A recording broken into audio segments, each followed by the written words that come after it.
We'll keep coming in. And I believe the doors always, we're developing a natural hush. That feels like a good place to start. So, hello everyone. My name's Will and I'm an Assistant Secretary at the Victorian Trades Hall Council, which is the peak body for the Victorian Trade Union Movement. And I want to welcome you all to the VTHC HSR Conference for 2024.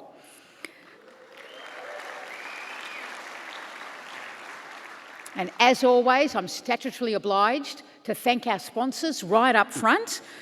Slater & Gordon Lawyers, WorkSafe, Unity Bank, Australian Super, PayCover, Gordon Legal, MGI Audit, Coverforce and Incolink. Our partnership with them allows us all to get together here today, train you up and to celebrate the crucial work that you do as HSRs. Now, before we kick off, I just want to remind people that in the event of an emergency, there will be a loud siren. And if you hear that loud siren, you should please follow staff directions and evacuate in an orderly manner. And I know that you as HSRs know how important it is that you do that in an orderly manner. I'll start our conference today by acknowledging the traditional owners of the land that we are on today, the Wurundjeri Woiwurrung people of the mighty Kulin Nation. Pay respects to elders past and present. I'd also like to extend that respect to any First Nations comrades who may be with us here today. And I acknowledge that the land was stolen, never ceded, and that it always was and always will be Aboriginal land. And because this is a VTHC event, I'll also kick off with the VTHC Statement of Solidarity, which is an expression of the values that we bring to everything we do as trade unionists. We are union. We stand united as part of a great movement of workers. Our diversity is our strength, our solidarity is our power. We respect and take care of each other. Prejudice and discrimination, including misogyny, racism, homophobia and all other hatreds have no place in our movement. We rise together. Today and every day we commit ourselves to achieving justice, fairness, equality and dignity for all workers. Solidarity forever. All right, yeah. I'm also statutorily obliged to say to you that at Trades Hall we believe everyone should be a trade union member. If nothing else, because every study tells us the same thing.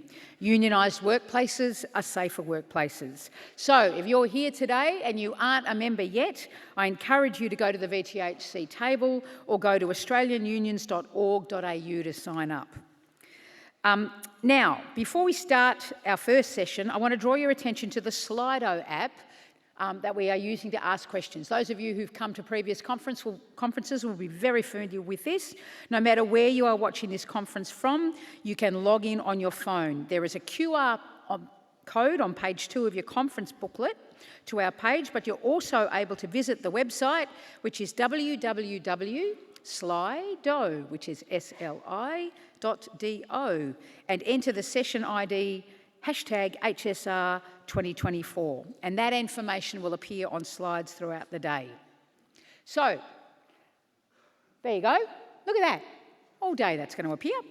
So, welcome to the 2024 Health and Safety Representatives Conference, and welcome to the HSRs who are tuning in from their regional hubs in Bendigo, Morwell, Wangaratta and Warrnambool.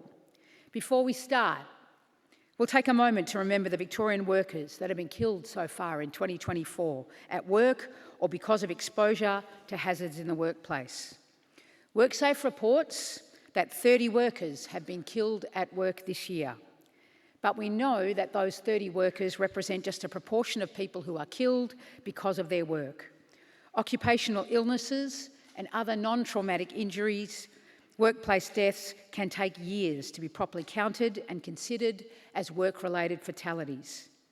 We know that every worker should be safe at work and that every workplace death is preventable and that every one of those killed was someone who left behind loved ones in their family, workplace and community. So we're going to take a minute to remember and acknowledge those people.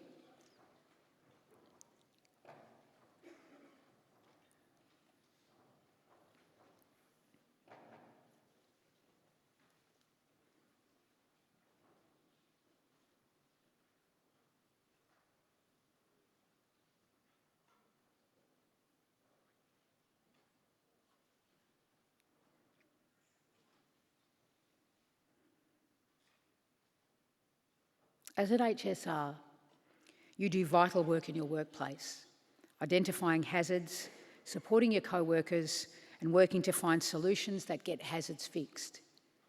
You save lives. And these are not just physical hazards, but psychological ones too. Our theme for this year's conference is Turbo HSRs, because when HSRs are turboed, yes, I have just created a new adjective, empowered and supported by their union, you are unstoppable. But you don't just put your HSR hat on and magically have the solutions to every problem. It also takes training, resources, support, knowledge and confidence. And no one can do it alone. It takes collective, workers standing together. And that's why we come together every year to talk about our workplaces, to inspire and support each other, and to make sure you have the most up-to-date information as an HSR. And so today we're going to be hearing from, amongst others, 3 incredible HSRs that have changed their workplaces for the better by organising and using their powers under the OHS Act to make their workplaces safe. Because despite what some people might think, a perfect workplace doesn't just happen. We need to fight for it. And a safe workplace takes dedicated HSRs who care about their co-workers, and it takes persistence and courage. Safe workplaces mean physical and psychological hazards are approached with the same level of importance. But that's not currently the case. In Victoria, we still don't have psychosocial work health safety regulations. And that's despite all of us calling on the Victorian government to introduce these to support you in the fight to create safe workplaces since 1990. When these regulations were promised by the Victorian government in May 2021, Victoria was proud to be the first in the country to start work on addressing psychosocial health in the workplace. But now, in 2024, every other state in Australia has delivered, but Victoria is still nowhere. Psychosocial health regulations will make workplaces safer. Without them, workers don't have the full backing to address bullying, sexual harassment, unacceptable workloads, high job demands and exposure to traumatic events. We aren't asking for much. All we want is safe systems of work that prevent workers getting burnt out, protect against invasive workplace surveillance, make sure workers have reasonable workloads, allow workers to clock off when the work is done and spend time with their families, and support workers when challenges arise. But we have gone from nation leaders to nation laggers, and it is not good enough. So today we are again calling on the government to stand with working Victorians and implement psychosocial regulations immediately to bring Victoria into line with the rest of the country.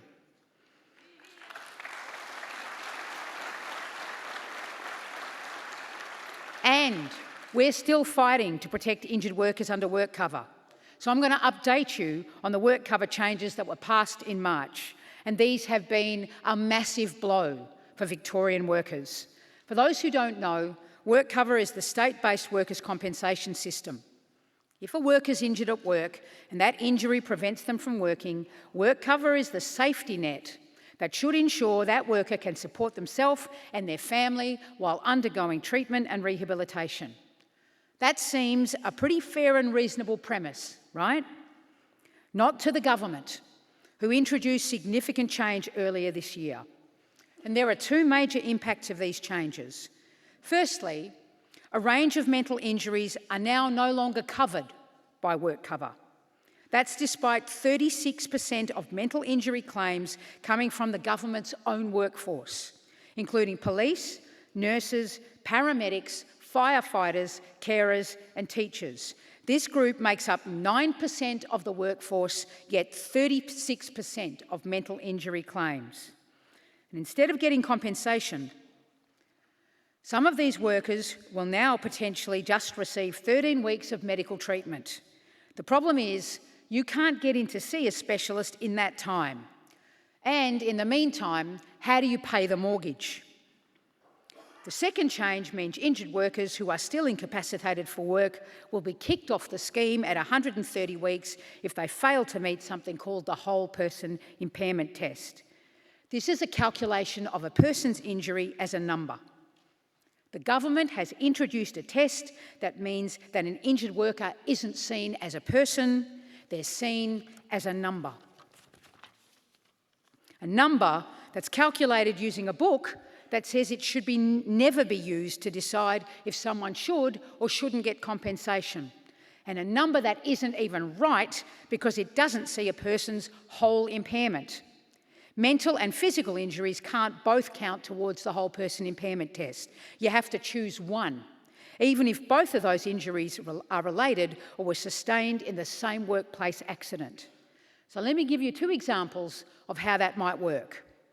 Say we have a roofer who has been working in the industry for 20 years and who was injured at work after a fall from height, and who suffered an injury to his spine which required surgery to remove vertebrae. And that surgery left him with chronic nerve pain and an inability to stand for long periods. He'd be assessed at a 20% whole person impairment and would now be kicked off the scheme. Even if he suffered from a mental health injury resulting from the pain he's in, that will not count towards his whole person impairment. How does he now pay his mortgage? How does he keep a roof over his head? Well, let's say we have an emergency services worker. And I'm going to give you a content warning for this one. Let's say that emergency services worker, as part of her job, was required to regularly respond to traumatic events. And on her last day of work, responded to a car accident where 2 children were killed. And she was eventually diagnosed with PTSD after being housebound and having regular panic attacks triggered by the fact that she's a mum with her own kids. This worker was diagnosed with a 15% whole person impairment and would now be kicked off the scheme. How is she going to pay her bills? How does she put food on the table for those kids? If you go to work and get injured, you deserve to be supported. These workers had something terrible happen to them. They deserve a workers' compensation scheme that will support them when they need it. But we say injured workers have now been abandoned. We know that only 40% of workers with a mental injury get back to work within 6 months compared to 73% of workers with a physical injury. So we say the government has got this wrong. We need prevention, we need HSR powers to address psychosocial safety, we need care and compassion for injured workers. We need informed healthcare and organisational responsibility. And we want to work with the government to fix the issues with work cover. We want to work together and look at the whole scheme and the root causes of these injuries, which is unsafe work practices. And that's where you come in. We know you as HSRs understand these issues better than anyone. And we know you're prepared to fight to make sure that everyone is safe at work. You know your rights, you're not afraid to speak up, and you don't give up.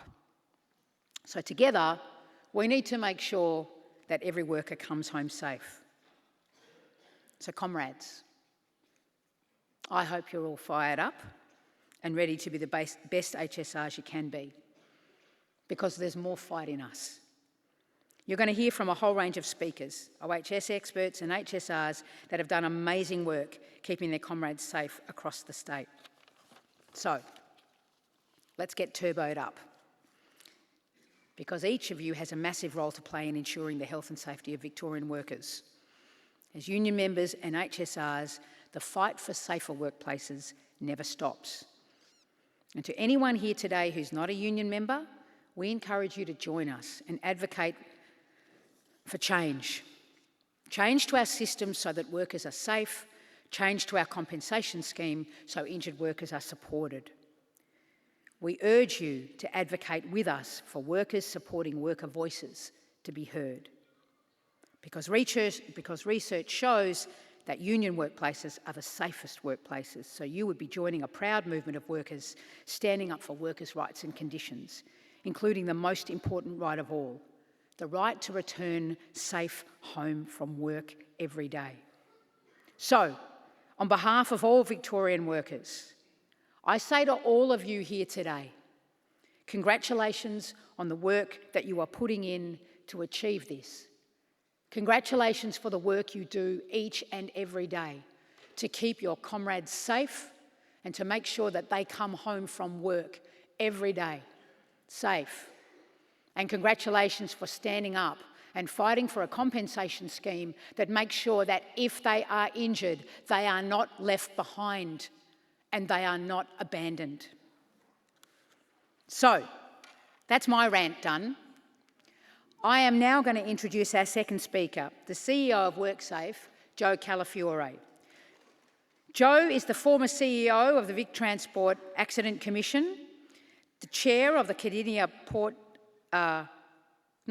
Park Stadium Trust, and I read on his LinkedIn that he is apparently a proud supporter of Melbourne Victory. So would you please welcome Joe Calafiore.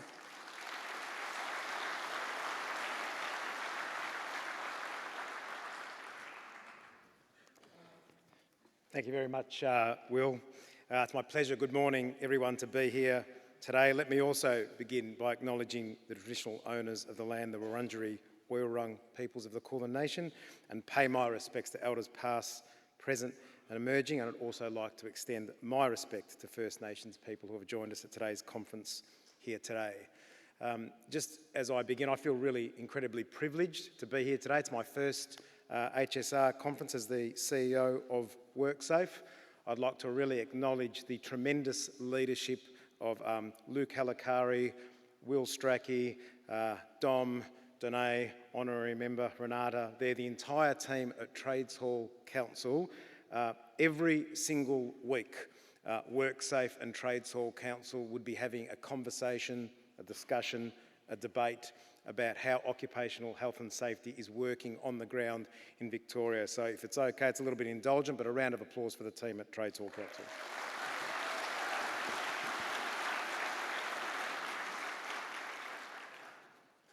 There's turboed. Look at the power in this room. I can only imagine that being an HSR at times would be a lonely experience, would be a stressful experience, feel adversarial, could feel combative. But if I could just echo Will's opening remarks, we really need you at WorkSafe. As Will touched on, people still get killed at work in Victoria. Absolutely no one should ever get killed at work. No such thing as an accident. And in a first world country, first world economy like Victoria and Australia, it's about one worker a week in Victoria, and zero will only ever be the acceptable result. But we know people get killed and we know people get injured. We had over 35,000 people get injured that we know of on our data alone in Victoria, so it's most likely more than that. So I know everyone in this room knows that. And what that says to all of us is that so much more work needs to be done. I thought in the interests of time this morning, I'm not going to do shopping lists of things in terms of initiatives and activities that WorkSafe do, because I don't think today is about WorkSafe. It's about sending a message to all HSRs in Victoria that we need you. We thank you for your courage and your passion in doing the work, and that you have our support. As the state's OH&S regulator, WorkSafe prosecutes more people in Victoria than the rest of the country combined, and that's a good thing. But we need evidence and insight, so if ever, just take away this, if there's discrimination, there's pressure, there's thing going on in your WorkSafe that you think's not right, please let your union know, please let WorkSafe know, and you have our commitment that we will take action. Just in the brief time we have this morning, I thought I'd give you a little bit of an insight in terms of some of our thinking of what we're going to try and do to push down injuries. As Will said, focus on that prevention over the next 5 years. We're trying to keep our thinking simple and digestible. So we're sort of thinking in terms of 30, 20, 10. Australia has signed up to a 30% reduction in fatalities over the next 10 years. And I stress, zero is the only goal we're shooting for. We think we can do a lot better than that in Victoria. So we're trying to frame plans about how we can do that over the next 5 years. And it'll depend industry by industry. What works in health might be different to transport, to manufacturing, to education, etc., etc. We're shooting for a 20% reduction in injuries, noting that in this day and age, we're speaking about obviously both physical and mental injuries. And if we can't get the prevention right, then we've got to do a whole lot better at returning people back to the dignity of good work. And we really need HSRs, and I'm not just trying to pump people's tyres up. To give you a little bit of context, there's more than 300,000 employers in Victoria, and we've got roughly 300 inspectors. So just to sort of give you an idea, it's the power of the on-the-ground HSRs. Over 1,000 people in a room today, more on the screens, that have the intel, the evidence, that can see, can observe interactions. So I just really want to stress the role of HSRs is absolutely central, fundamental, if we have a shot as a state at pushing down those levels of trauma. And I'm always conscious of the fact that a lot of data, a lot of stats and the like, every single one of us in this room, like myself included, want to go to work today, want to go home, want to see my family and the kids at the end of the day. That's all we're really shooting for. So in closing, we really thank you and appreciate your hard work and your support. Thank you for your energy and passion. I look forward to working with you all, and thank you, Will, for the invite to be here today.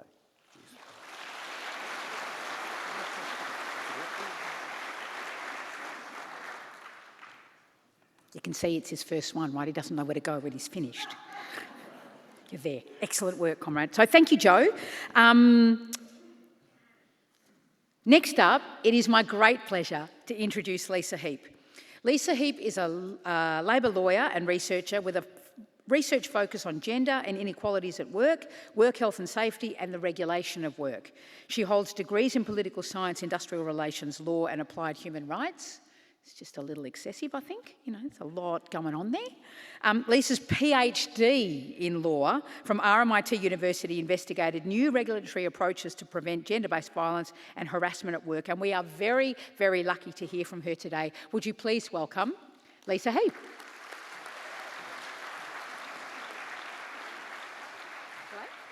I know, it's good. I was just saying to Will, we're starting early. That's unheard of at these sorts of events. So hopefully we'll stay on time. Thank you so much. Wow, that's impressive. That's so amazing. I can't believe how many people are here, and it's such a great opportunity to get to speak to you and to follow Joe and those words of encouragement for you all. So before I begin, I'd also like to recognise that we're meeting here today on the unceded lands of the Wurundjeri Wurrung people, and pay my respects to elders past, present and emerging, and to any First Nations people who were with us here today. So the brief for me today was to, if this works, never works when you want it to work, does it? Yeah, it's worked, I think. Oh, there you go. The brief for me today was to talk to you about, originally the brief was to talk to you about negotiation skills, because the day is focused on your skill and skill development. And with that brief, I was thinking, how do you do a negotiation skills training workshop, if you like, in this environment? Because I'm used to doing training, which is skills-based, in a much more close environment. So I started thinking about, well, what's been written about what makes effective HSRs, and what's the research telling us in relation to what improves effectiveness of HSRs. And there wasn't a lot that's been written about in terms of research, in terms of really looking at the role of HSRs from the point of view of the actual doing of the job and what makes a difference in the capacity to do the job from a research point of view. And I found that, obviously, as a researcher, curious and also exciting from the point of view of the opportunity to have a closer look at that. So in doing this putting together the presentation today, I was really thinking about, well, what is the role of a HSR and how do you do that more effectively? And really the word that came up to all the time for me was this with this word of curiosity, that really, that to be really effective as a HSR, you have to be open-minded, and you have to be like almost like a detective in your approach to understanding what's going on at work in either your organisation or your industry. So I started with that concept of curiosity and what does that involve. Okay, I'm just going to get someone to move the slides for me. Yeah, great.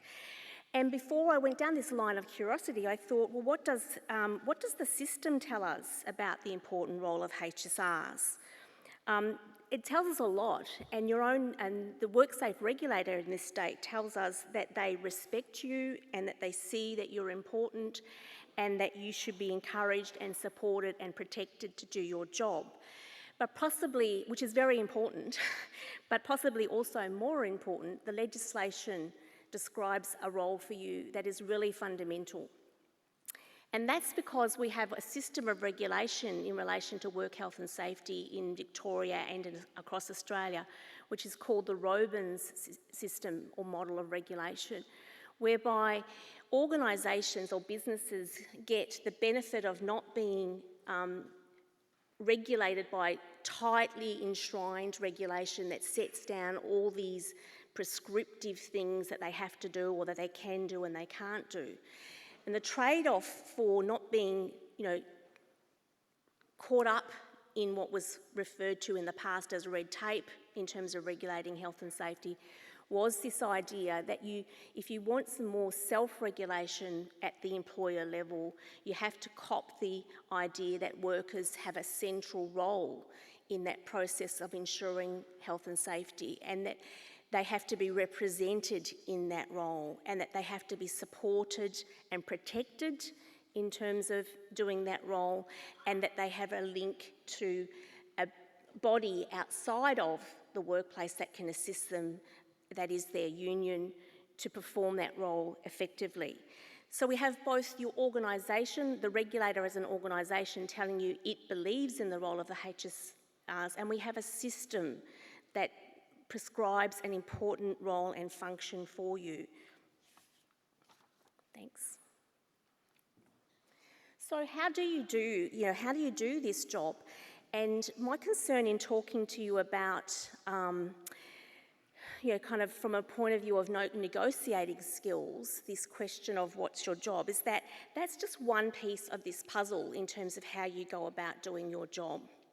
And that's sort of the piece of the puzzle that we're really looking at today, is that piece that's orange on that slide, which is the conditions within which you do your job on a day-to-day basis. But you do that job in a much bigger, as part of a bigger system. And so it's important, I think, to take on board the fact that you can concentrate on your own effectiveness, but that doesn't happen in isolation. It doesn't happen in isolation from how the organisation that you're operating within sees the role, sees health and safety, and what's its own even ideology about health and safety and the role of workers and the role of work health and safety representatives. And we also have a kind of, within that, those businesses operate in a system as well, bigger than them, and that system itself and its approach to health and safety also affects how you can do your role. So yes, we can work on your skills and we can make you more effective, but we also need to understand the environmental context within which you do your job. So you can't fix all of that bigger picture environmental context, but you should probably be aware of it and know how it affects your job. But we can concentrate today on the bit that's in orange, which is about how you do your job more effectively. Thank you. So I want to encourage you to all become curious, or more curious. You probably already are curious if you've been doing the role of the HSR for a while. So what does that mean to be curious? Well, the good old research technique that we start with is to open the Oxford Dictionary and have a look at how they define the word curiosity. Eager to know something or to learn something strange or unusual, marked by a desire to investigate and to learn, marked by inquisitive interests in others' concerns, and nosy. And I think I might have spelled that incorrectly, but the reality is we want you to be nosy as HSRs, and you should be encouraged to be nosy. You should be encouraged to be inquisitive, to understand what's going on, and to understand the interests of others, and to think through what that might mean. So I do think curiosity and developing curiosity is a good concept for you to sort of define your role with, and to think about what that might mean for you about going about when you go about your role. Thank you. So just some ideas then. The rest of the presentation is going to look at these ideas of, well, what does that mean? It's all right, Lisa, you're, in your lofty research tower thinking through these things. What does it mean to be effective? What does it mean to be curious? What does that look like on the ground? So the rest of the presentation is just going to try and unpack that for you. I don't think I'm going to be teaching many of you anything new today. I might be reminding you, and I might be giving you a context and a kind of, an organised way to think about it, but it's possibly going to not be too much that's new. So let's have a look and see. So what does being curious require at the macro level? It requires, of course, that you have to understand the law to do your job. You have to know what your job is, you have to know what the boundaries are in terms of the registration and your role as a HSR. You obviously have to understand the facts and what's going on within your organisation and within your industry and what's going on for workers. You have to know your workplace, and I encourage you to not just know your workplace, but to know your industry. We know that trends in industry are often important when we're looking at new threats to health and safety that emerge. When you think of silica dust and sort of the stone, the grinding of stone and creating, people's kitchen bench tops and bathroom bench tops, we know, the understanding of that in an industry context and what that meant to be doing that evolved over time. So you need to be having an antenna for what's happening in the industry around you and the way work's changing in the industry around you to know what might be impacting at your workplace level as well. You need to have, I would argue, an understanding of the interest at stake. And we're going to have a talk about what that might mean in a moment. And that means moving beyond kind of positions. So in positions, you're sort of arguing a point. We want X to happen. And when you're dealing with interests, you're sort of looking more broadly at the idea of, well, the why do you want those things to happen? And we'll drill down about that in a moment. And I would say, in terms of being curious and being more effective, we really want you to develop an inclusive practice of representation. And what does an inclusive practice of representation mean? Well, we'll look at that in the next slide. I can't really emphasise enough the idea that your role, the R in your role. If you are a representative, you are a representative. My boss at the Australia Institute, Richard Dennis, says that there's this mantra we should always go by: repetition, repetition, repetition, right? You just keep saying the same thing over the time and people will take it up for you. But we can't emphasise enough that idea that as a representative, you are a representative. And that means that it's not just your view of the world that's important in that role, but it's the view of those who you represent that's important in your role. And also, we know that to be effective as a HSR, or to be effective in anything we do, doing it by yourself is one way of doing it, but doing it as a group and doing it as part of a collective is a much more effective way of doing things. So the representative part of your role, and to do it effectively, means having things like a communication strategy and a network map of who you're representing and what their job is, who they are as a person, what might be the issues that affect them in those jobs. It means having processes in place where you can identify the issues for all of those workers that you represent, not just the ones that are in your immediate workspace, not just your mates at work, but the people who you say you are representing or who you've been designated to represent in the workplace. And so you really need to know. You need to know where they are. You need to know what type of work they're doing. You need to know what are the things that are going on in their jobs. You need to know, are they a front-facing job and therefore more likely to experience violence and harassment from the community and the like? Are they in lifting jobs, and then that's likely to be an area where injury will occur? Are they a woman at work? Because that's just a flag for, we know from the statistics, of being likely to be subject at some point to gendered violence in the workplace. So what strategies has the organisation got in place in relation to that? So we really, the first part of being an effective and curious representative is taking that representative role strongly. What processes do you have for listening, hearing and exploring the issues that are important to the workers that you represent? And what feedback processes do you have in place? And that can't be just sort of them not seeing on a map that the employer puts out that you're the designated person. You have to be more active and take responsibility, I would argue, for that in a more active way. Okay, the next slide, please. What comes after you, when you've moved beyond that question of the representation in your role and you're looking at how to be more effective? Well, planning and execution is key to this. You can do the role of a HSR from the point of view of responding to problems that arise in the workplace. I would encourage you not to do that. I would encourage you to move to a much more planned approach. And that planned approach, it involves the first step.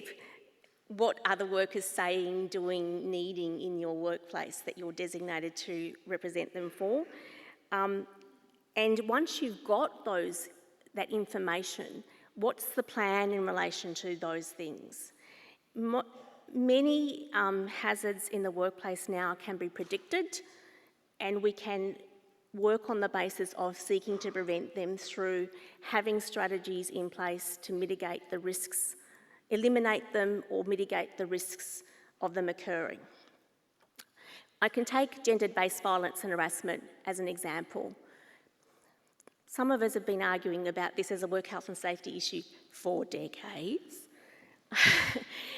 And certainly since 2015 and 16, when Trades Hall did its sort of foundational research in the area, have been arguing for this to be seen as sexual harassment and other forms of gendered violence to be seen as a work health and safety issue. We now know that if you're a woman in a workplace, that's a risk. It's just full stop. Every workplace, blue collar, white collar, doesn't matter. So as a HSR, you might want to look at the risks that are there and have a look at the hazard of gender-based violence and harassment and say, well, we've got women working in frontline roles, we've got women working alone, we've got women working in traditionally male-dominated work groups or occupations, we've got women who are in positions that are within the workplace, not the lower end of the classification structure are not as powerful as those, and mostly men in higher level powered positions. We can identify all those risks and we can have a plan for addressing that. And there's no reason why you can't work with those workers and develop that plan and present that plan to the organisation rather than waiting for the organisation to take responsibility for it. So this planned approach includes understanding and naming and framing the problems that you have in your workplace. Again, with the issue of gender-based violence and harassment, it was framed for many, many years as not a health and safety risk, but only an issue of discrimination for that individual worker. As soon as we flipped that framing of that problem and we saw it as, no, it's injuring workers, it's costing them their jobs, it's making them sick, it is a health and safety issue, that flip changed everything about the responsibility under work health and safety legislation for addressing that issue. So you can identify the issues in your workplace, frame them importantly around their risk to health and safety. A plan means getting a sense of priorities. You can't do everything at once. You might have to do some things over time.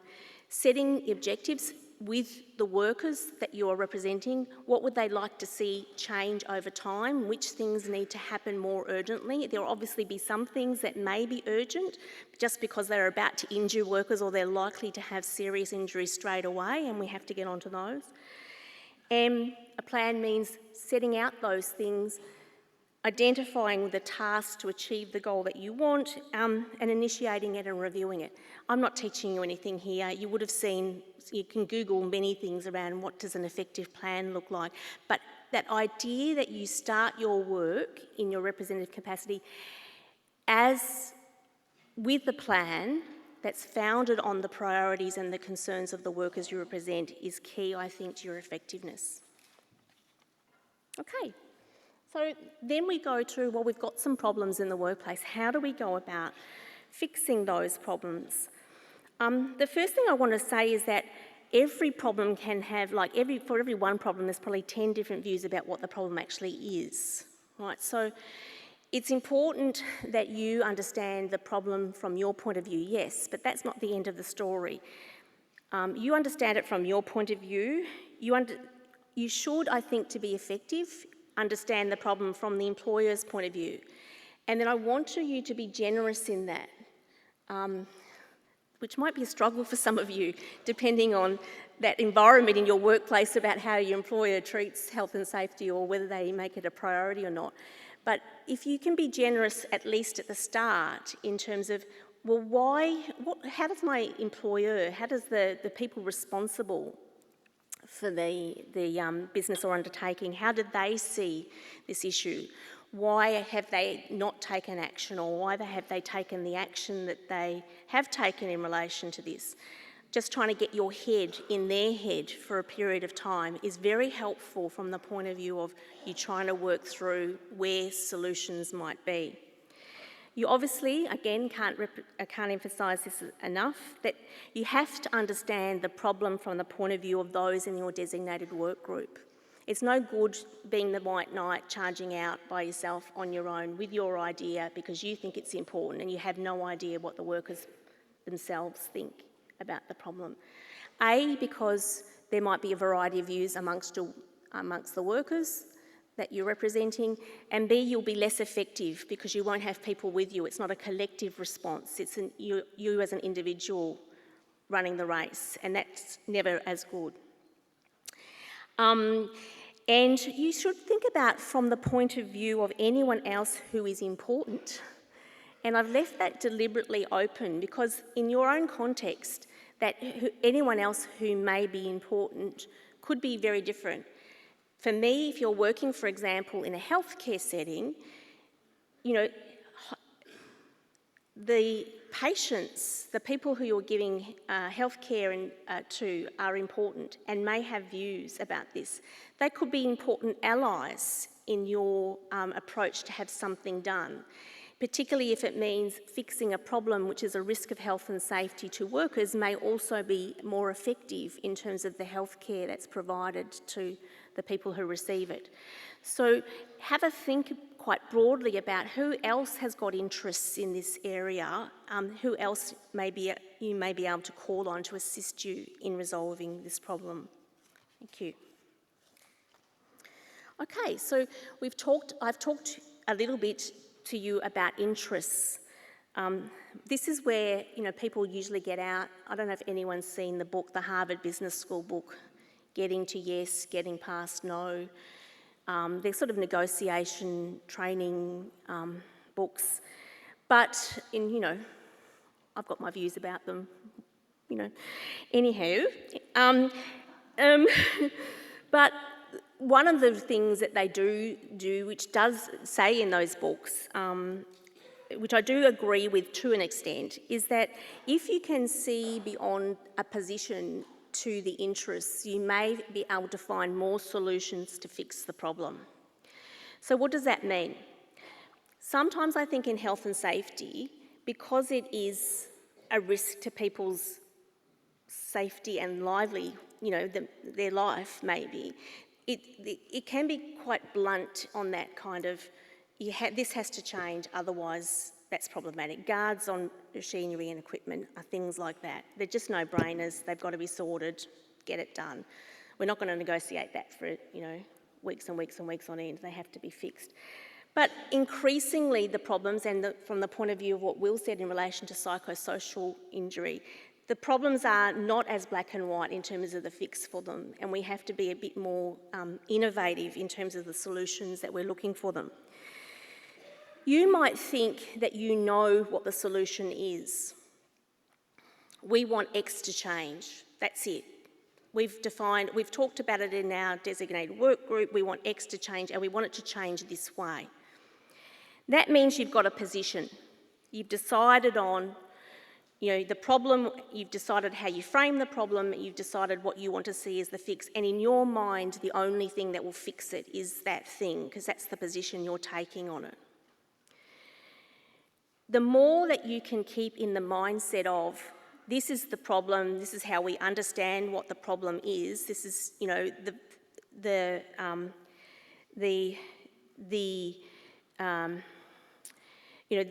details about the issue that we're dealing with, and keep away from then making that final step that says, and we want X to solve it. The more you can keep away from fixing the X to solve it and keep that open for a dialogue and conversation, the better, the more chance you've probably got of exploring the interests. Your interest is to ensure that people are safe in the workplace. Your interests might be more defined than that as well in the particular context or problem you're dealing with. But rather than saying, and the way we want to solve it is by doing X, doing X might be one of the ways to solve the problem, but are there other ways that you can get to solving that problem, meet that interest, that might be not X, or it might be X but a bit less than X, or it might be a different X that you're thinking about. So the idea that you get yourself into that mindset that says, I think I know what might be a way to fix it. You can think that, but the more you can, but I'm open to thinking about other ways to fix this problem, the more chance that you'll have a more effective relationship, that you may get, you've got more opportunities to explore how to fix the problem without sort of fixing yourself into a position too early. Okay. So this is where the lawyer in me comes out, and I teach advocacy to some people, and I say, okay, what's your case concept? The first thing, and people always go, what do you mean? What's the story? What's your narrative? How do you think this all works together for the problem you're trying to fix? So you really need to think through, this is where we're at on this issue. This is what I think the law says about it, I know the law says about it. The law in health and safety is never that prescriptive. But you may have, you've got guidelines, you've got codes, you've got regulations and all those sorts of things. All of that can help and assist you. You've got the designated work group members and concerns. What are they saying? What do they want to see happen? Where are they at with that? You've got the facts of something that's happened or you think might happen in relation to a hazard you've identified, and you've got a range of options available. And you put that together in what I call a case concept, which is really just the story. but it's a story based on facts, it's based on the law, it's based on what you understand people want, and it's based on some ideas of how to fix this problem.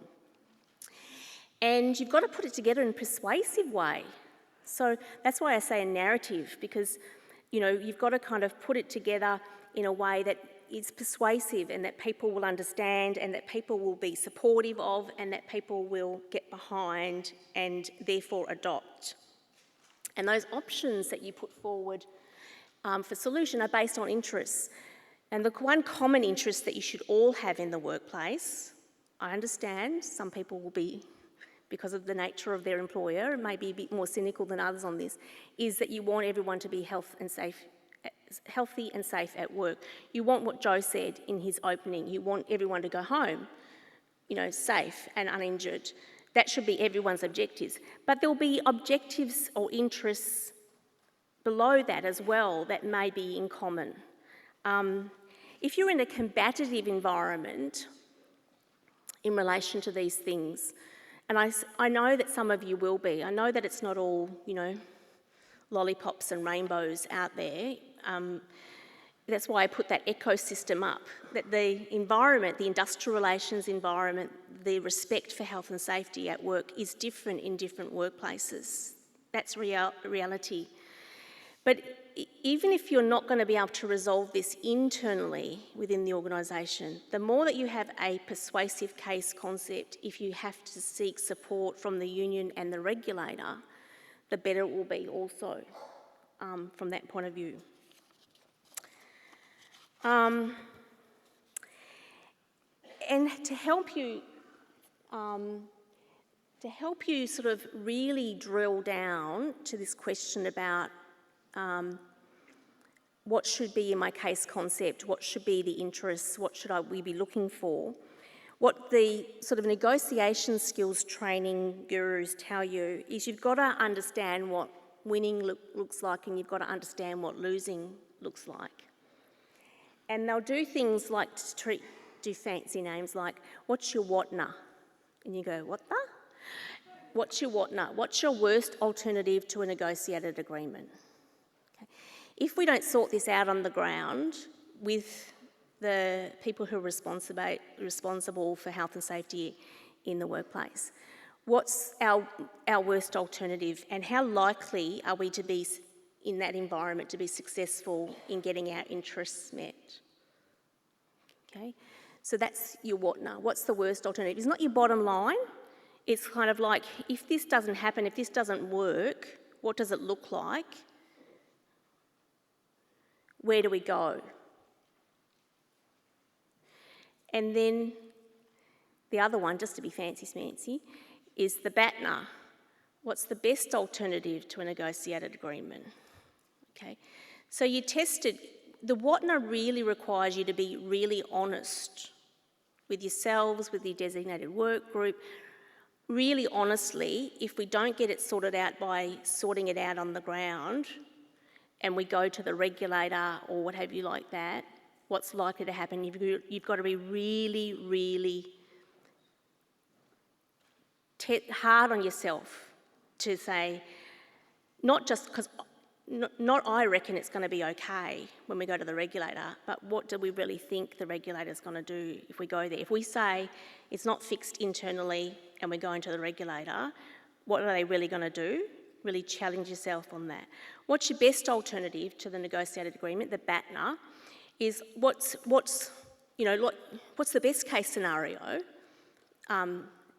if we don't sort it out internally, okay? And putting those two things together is that reality check on you about how hard you work to fix it on the ground and when you really, really test. So it's really easy, I think, to get into this idea, particularly because you're all time poor and whatever like that, you know, like we're going to thump the table, say this is wrong, it has to be fixed, this is the way we fix it, this is the only way that has to be fixed, we want that done, we want that now, or we're going to the regulator. And there's two things about that. Question about whether that's going to really make a difference. There's issues around the regulator, sorry Joe, their capacity, but there are. But also, sometimes I think people just want to do that because they want to lose the responsibility for fixing it themselves. and give it over, oh, WorkSafe didn't fix it, we went to WorkSafe didn't fix it, right? I think if you spent a bit more time really testing on the ground, testing this idea of what interests rather than what positions can be resolved, can be looked at, and really testing whether or not you think, why were you saying go to the regulator? Is that really the best alternative?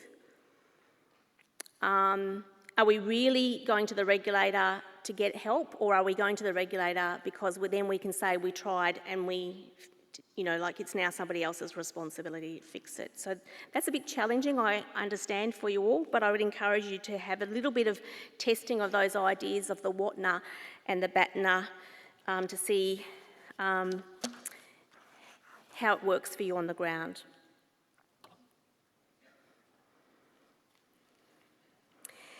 If you've done all the things in the preceding section we're talking about, then you're doing what I call negotiating the problem from a position of strength. You should really then be in a position whereby you know the facts, you know the law, you know what the designated work group is saying and how supportive they are of a fix, you know that you've got various options to make the fix, you've tested the idea about what the regulator may do or may not do. You've spoken to the union and gotten some support and assistance from them, and then you can go forward on the issue knowing you've done what you needed to do to put yourself and the workers you represent in the best position to solve the problem. And part of that involves as well just sort of really drilling down with the workers you represent what they really need, trying to keep them open in terms of interest rather than positions for as long as you can. If there are a multitude of problems, and in some workplaces we know that there are, it's like sometimes you think it's too hard to even try to fix this because there are so many, it's good to work with the workers that you represent to set some priorities out of what they think are the priorities. If you can use a chronology is always brilliant in any circumstance. Like even when you're negotiating with your kids at home, a chronology is great, right? No, we told you to pick up your stuff on this day, and then you can imagine what it's like at my house sometimes. But setting out the facts, setting out the times and dates when things happened and the like, getting that chronology is just so good as an organising. It organises yourself, it organises your headspace, it organises how you put it to the employer, it organises when you're talking to the regulator. What happened when you've got all of that sort of set down. Chronologies are the solution to every problem in the world, right? I'm just going to put that out to you. If you can sort of just get those facts down in that order and be really organised, you are going to look so effective when you are exploring how to solve this problem. If you explored all of the options, if you've explored the options with the employer, you might even want to rank them. If you say something like, even if you don't solve the problem with the employer, but you know that they were predisposed to something more than they were predisposed to something else, you can rank them, you can note that down, and you can be aware that that might be an avenue to explore, even if we haven't solved it right here and right now.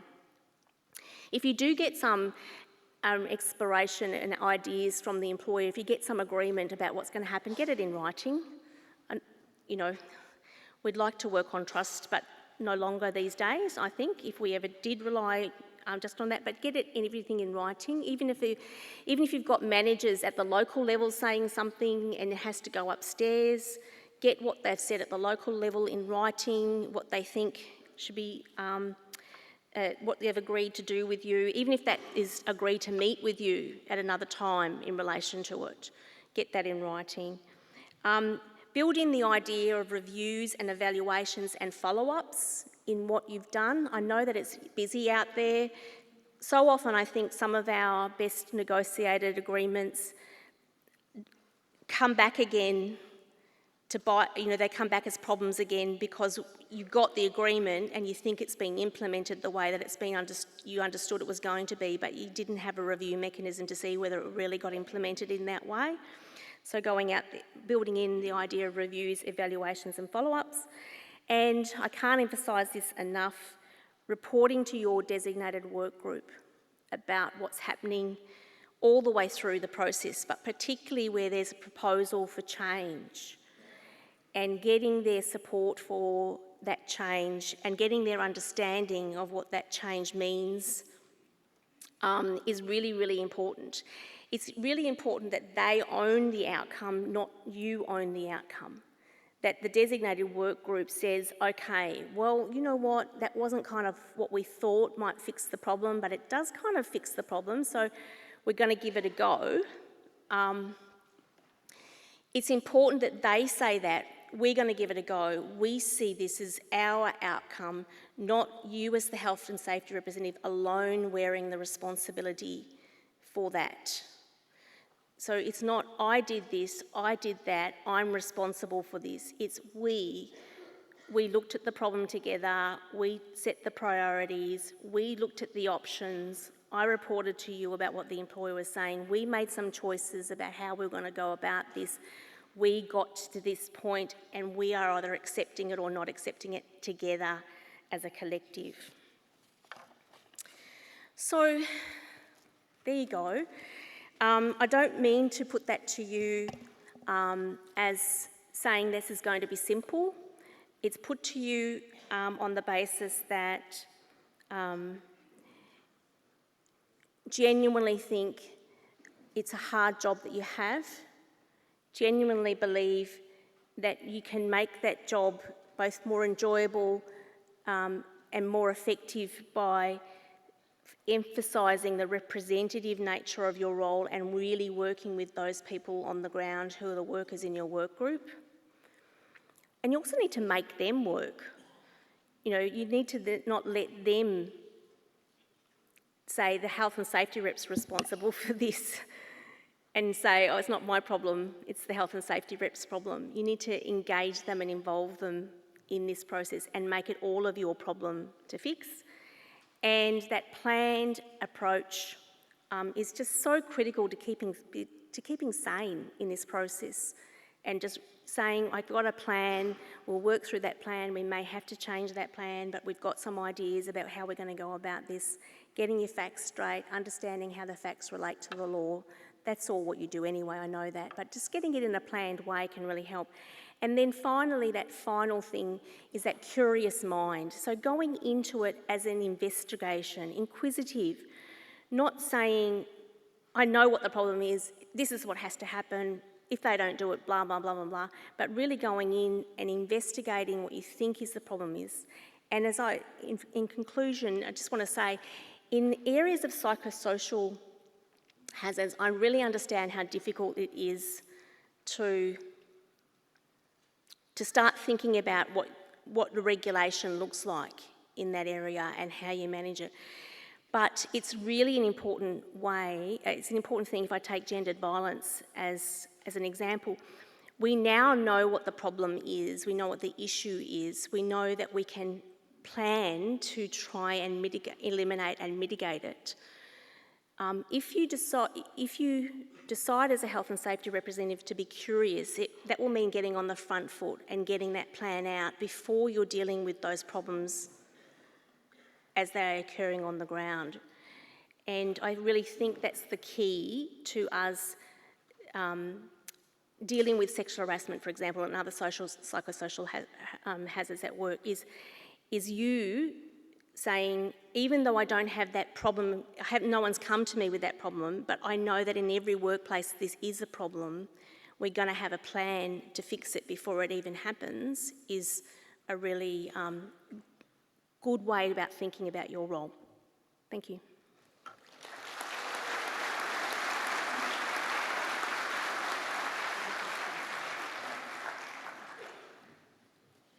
Dom, are you around?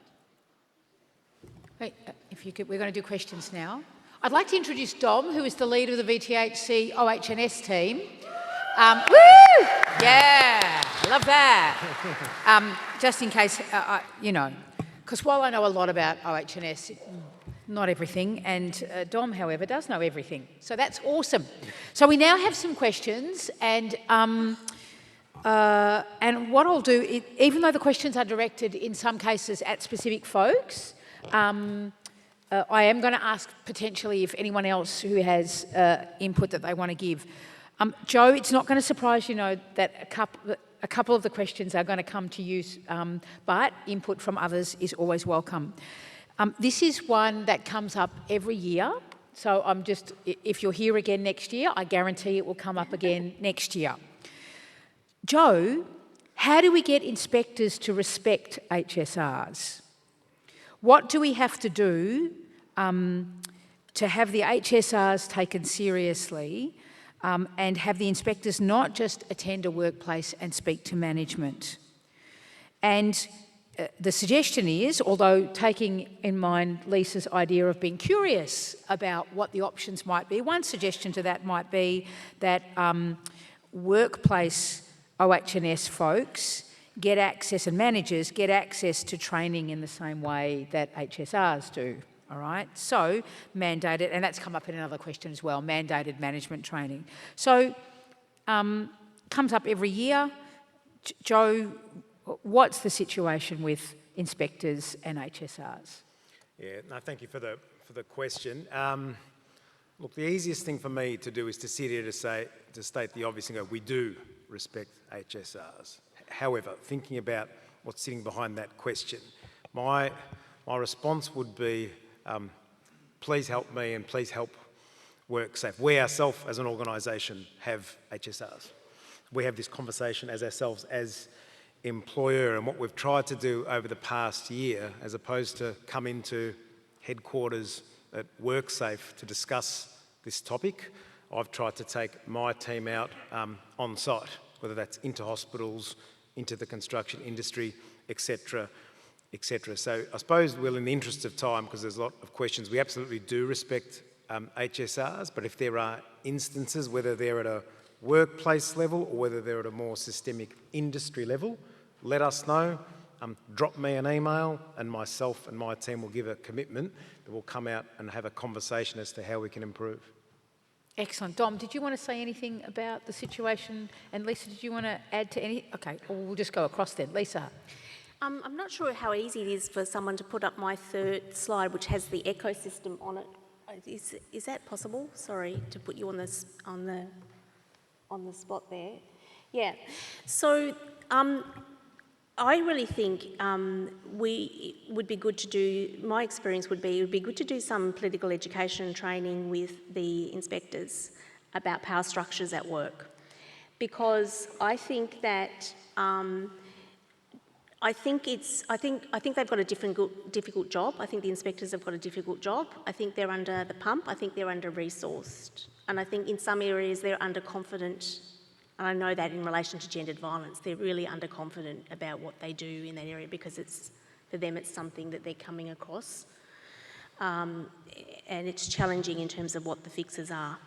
But I really think that it would be good to talk through with inspectors power structures at work, because they need to understand that no change will ever happen at work if they only deal with the management level of the organisation and they're not dealing with the workers. And obviously the best way to deal with the workers is through the health and safety representative and union delegates, but particularly in health and safety matters, the health and safety representatives, because this idea, and I have met some inspectors who believe this, that once they've gone out there and they've raised the problem with the employer, the idea that it will be fixed is just not necessarily the case.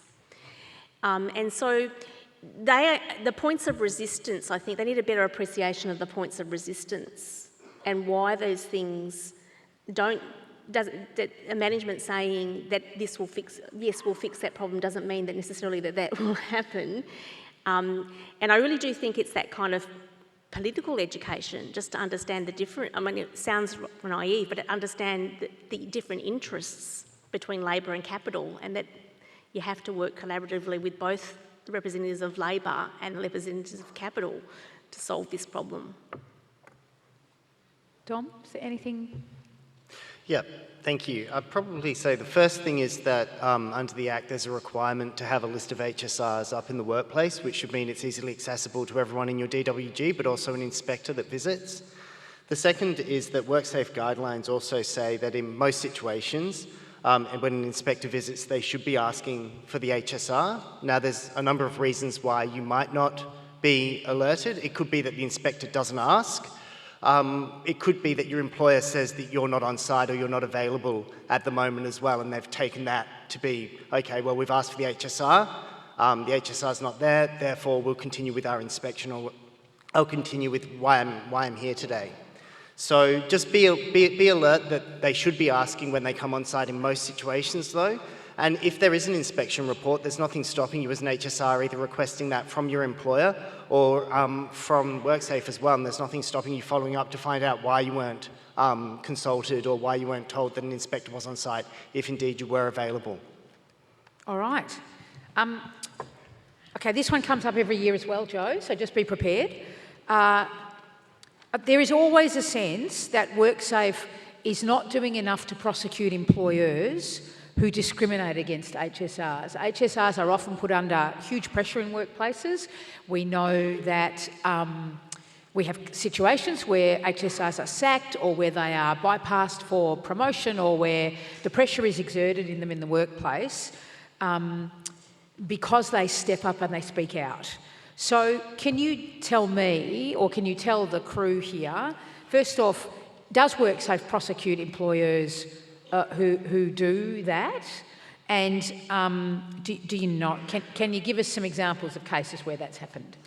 I can't give you specific examples, so I could say a couple of things, right? So as a regulator, we are ready, willing and able to prosecute when there's evidence of breaches of the law. That's not an opinion I'm offering this morning, that's a statement of fact. So we prosecute more than any other state, and that's a good thing, and we're going to prosecute more. Our success rate's about 89%, and we actually don't want it to be 100. Sounds a little bit curious, I know, but if our success rate is 100%, it means we'd be pulling our punches on cases where we think it's 50-50. So that's our overall regulatory posture. I suppose what I would genuinely say is that's a topic where individual instances, individual facts and evidence, we would be all ears open and that we would love to hear about. So if there is discrimination happening on the ground at workplaces and WorkSafe either don't know about it, please let us know about it, or secondly, if people feel they've let WorkSafe know about it or didn't receive a response or didn't feel the response was adequate, via Trades Hall, let me know, and I'm happy to have some clever people review things. But as was said in the first presentation, the role of HSRs is just central to the entire ecosystem of safety, and if people are getting discriminated against, there are pretty clear provisions in the Act, and where there is evidence, you have my commitment, we will take action. Cool. Yeah, I think it's important. I think it's useful just to reflect. This is really a reflection for us all in the room. It's just to build confidence. It is really that point that I was making earlier on. The employer's got a system of regulated self-regulation, which is what it's called in regulatory terms, because they wanted it. And really, the evidence is that it is better for health and safety, rather than having a piece of legislation that sets out everything that can be done and not done. This sort of idea of regulated self-regulation, so there are broad duties and responsibilities in the legislation, and then it's devolved to codes and things. But that comes, and employers wanted it and they got it, and unions were happy for it as well, because of the central role in that system for unions and health and safety representatives. Now, over time, the role of unions in society has changed since this model was introduced. There's not as many workplaces that are unionised, but the role of health and safety representatives in the workplace hasn't changed in the important central role in the system. So I'm saying to you this to build your confidence that the system doesn't work if you don't get respect for your role. And the system needs to understand that, and the employers need to understand that, and you need to understand that. And with the employers, I think a little bit more work needs to be done, Joe, on that messaging around you don't get regulated self-regulation. You don't get that bit that you wanted without the other bits, without the respect for the health and safety role, and if there's a union in the workplace, without recognition of the union's role in that as well. So I think a little bit more work with employers about, you know, it's not a nice to have, or it's not a, oh, you're being forced to do. You wanted the system, you got the system has all of these elements. It's not you pick the bits that you want and you reject the bits that you don't want. Yeah. So what you're saying, Lisa, is basically we should be starting to go out to employers and saying, you either respect the HSRs or we're going to go for an incredibly prescriptive system that regulates every single thing that you can and can't do, and we're going to wind you up in so much red tape, you are not going to know yourselves, or you can maybe start listening to your HSRs. Yeah, basically. I'm down with that. Yes. Accountability. All right.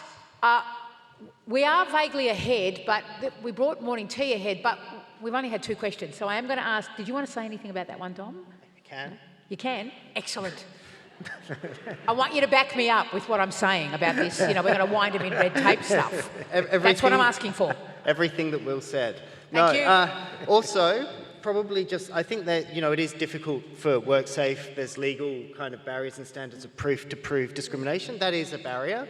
But we also know that there are HSRs out there who have suffered repercussions as a result of trying to represent their DWGs, and there's no consequence for the employer as well, and that's very frustrating and difficult for those HSRs.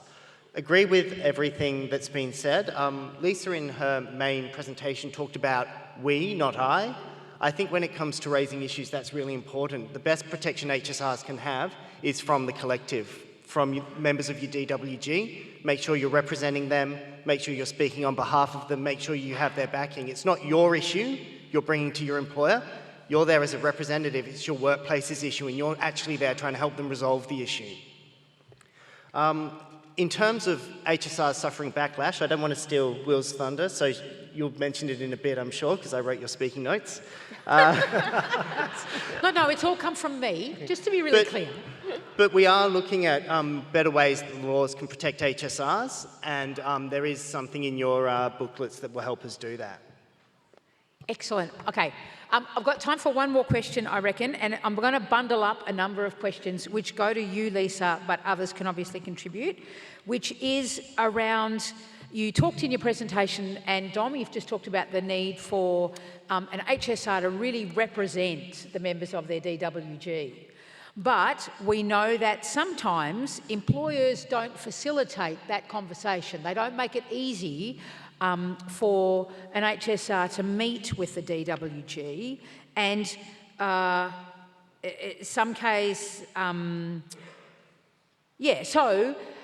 what is some advice that you can give to HSRs about how to overcome that resistance, or to work around that resistance that they get from their employer, who is making it hard to do that job? I'm sure that Dom has more expertise in the area of the specifics that are in the Act in terms of the time of HSRs and their allocation and their rights under the Act. But for me, it comes back to that idea that you are representing a group of workers, so the workers themselves need to understand the problems that you're having and work with them around it. This is where you get to be a bit of an investigator as well. I think resistance often happens at the local level with line managers. It would be my experience. And there's a difference. Something happens in that middle management and line management area. You've got an ideology at the top that's inclusive. And then you've got people in the middle themselves have got difficult jobs. Sometimes under-resourced, sometimes under-trained to do their jobs and not necessarily competent to do what's being asked of them and under pressure. So one part of the investigation I would do is just looking at where the opposition is coming from. So looking in your own backyard, so how much support there is for what you're doing. And if you haven't got the support of your designated work group, I wouldn't do much more than just work with your designated work group to build that support. Because, you've got no foundation. It's like building a house without the foundation. Then, if you've got that support, I'd be looking at where's the resistance coming from and the why of that resistance, and are there other pockets that are supportive or less resistant to what you're proposing. So you've got to kind of work out those dynamics in your organisation as well. You can do things like this is taking on board more. You can talk to people outside of the formal workplace. Like you can talk to people in break times. You can talk to people after work and before work. I mean, that's taking on more work. But you can have those conversations. You don't have to have them. If you've got a really resistant employer, I would say that working with the workers can happen outside the formal workplace structures if you want to do that, and you can do that. But I really think that the key will be, once the workers are sending the signal that they want you to be heard, that will change a dynamic in the workplace. And then you've got to find where within the workplace in that management structure you're going to get support for yourself and build that. I'd probably add to that a couple of maybe practical tips or examples. The first thing is, we all know that under the OHS Act there's not a right to paid time meetings in work time for HSRs and members of their DWG. However, under enterprise agreements... Bargaining, get the rights in bargaining. Yep. Yeah. Under enterprise agreements there's an ability to bargain for paid time meetings. I'm sure a number of people here already have paid time meetings in their agreements, which are used for union matters. There's no reason why you couldn't speak to a union delegate or a union organiser to use that paid time meetings, which are often the full allocation is not used in every year, saying we'd like to do an OHS meeting under the enterprise agreement under that clause. The other thing that you might want to look at is, if the employer's not going to give you 10 minutes at the end of a toolbox meeting or whatever to address people collectively, you do have a right as an HSR to reasonable paid time off with notice to undertake your OHS. Okay, I need half a day to go around and speak to everyone one-on-one. Or we can do it in 10 minutes after our toolbox. All right. So just Will, on that, there was a interesting case this year or last year. I think it was started last year and this year in New South Wales, of a health and safety representative performing that function in unpaid time and going around and consulting in unpaid time. And in the end, they were found to have been legitimate in their going around and doing that because that was it was a shift work environment where they were trying to get. Access to all the workers that they represented who were on the different shifts. So, I mean, there is some legal precedent for it as well, so it's worthwhile exploring those things, I think, too. Excellent. All right. That's all I have time for in terms of questions, because I don't want to hold you back from morning tea. So would you please thank Joe, Lisa, and at our last minute addition, Dom.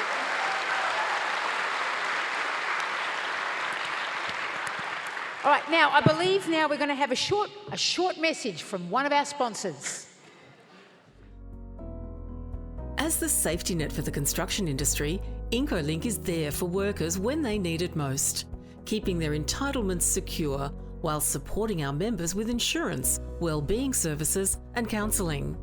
Through sound investment of member entitlements held in trust, we fund a broad range of initiatives that give back to our industry.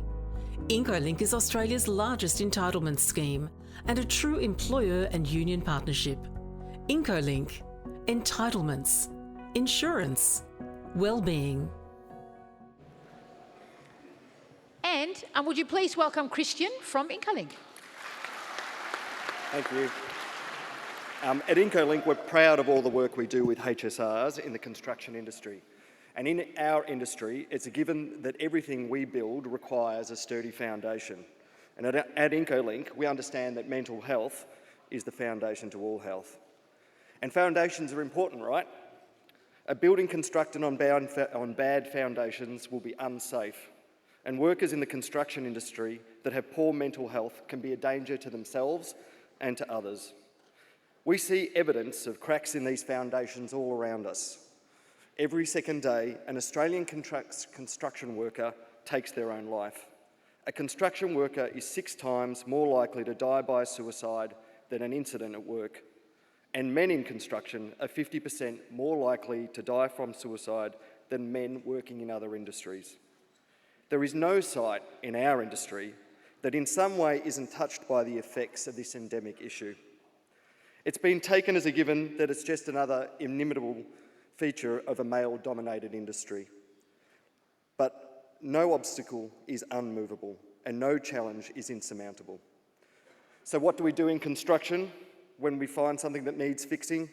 We get the tools, we learn new skills, and that's what our Blue Hats program is all about. Our Blue Hats are on construction sites with, as you would guess, a blue hard hat.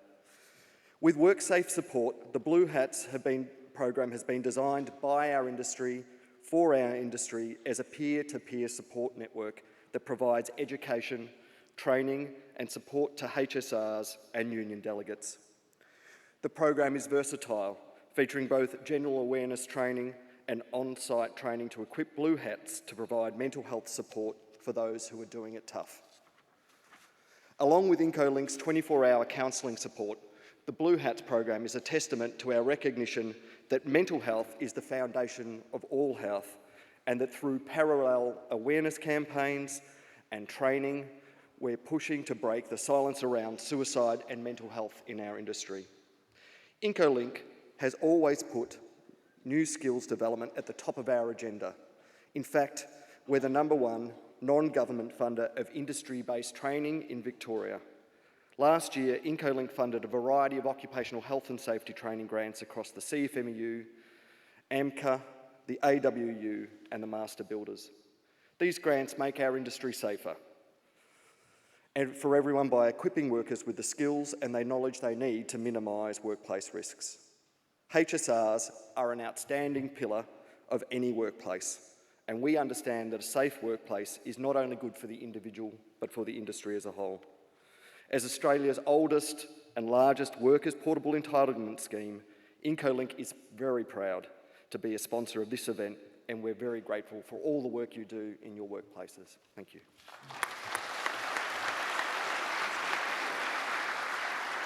All right, the moment you have been waiting for, morning tea.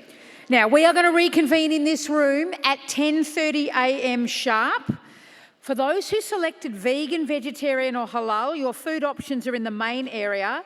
There are also gluten-free options. Please read the individual labels. For those of you with dietary allergies, there's a special table set up to cater for you in the left-hand corner. And a reminder to everyone to check out our sponsors' tables for information and conference giveaways. Go out, get your morning tea. We'll see you back here at 10:30.